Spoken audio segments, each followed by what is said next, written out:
அதிமுக வேட்பாளர் திண்டுக்கல் சீனிவாசன் கடந்த 10 ஆண்டு காலமாக எம்எல்ஏவாக இருந்து தொகுதி மேம்பாட்டுக்கு எதுவும் செய்து கொடுக்காமல் இப்போது மக்களிடம் பாவ மன்னிப்பு கேட்பது போல வாக்கு கேட்டுக் கொண்டிருப்பதாக திமுக வேட்பாளர் ஐபி செந்தில்குமார் தெரிவித்துள்ளார். திண்டுக்கல் சட்டமன்ற தொகுதி வேட்பாளர் IP Senthilkumar Dindigul round road, Abiramikuppam, Kumaran Thirunagar, Annanagar பகுதிகளில் உதயசூரியன் சின்னத்திற்கு வாக்கு கேட்டு பிரச்சாரத்தில் ஈடுபட்டார். அவருக்கு திண்டுக்கல் மக்கள் உற்சாக வரவேற்பு அளித்தனர்.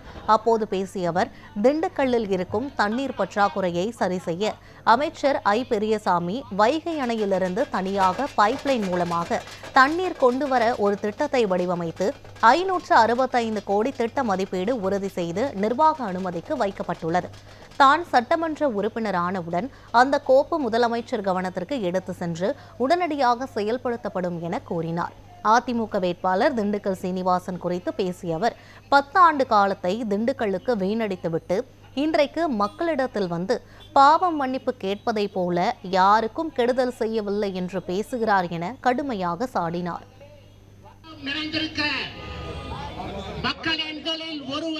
இந்த தொகுதிக்கு சொல்லிக் கொள்ளும்படியான ஏதாவது ஒரு திட்டத்தை 5 ஆண்டு காலத்திலே கொண்டு வந்திருக்கிறார்களா? 5 ஆண்டு காலம் இன்றைக்கு சட்டமன்ற உறுப்பினராக இருந்திருக்கிறார்.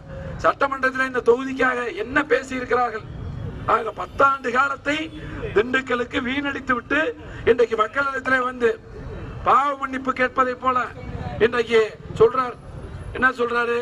நான் யாருக்கு எந்த கெடுதலும் பண்ணல, நான் யாருக்கு நல்லதும் செய்யல, யாருக்கு கெட்டதும் செய்யல. நீங்க என்ன செஞ்சா என்ன, செய்யல என்ன, ஊருக்கு செய்ய வேண்டியதை செய்யணும். இந்த ஊரினுடைய வளர்ச்சிக்கு உழைக்கணும். இந்த ஊர்ல இருக்கக்கூடிய மக்களுக்கு என்ன திட்டத்தை கொண்டு வந்திருக்கீங்க? நானும் ஒரு சட்டமன்ற உறுப்பினர் பட்டியல் போட்டு சொல்றேன்.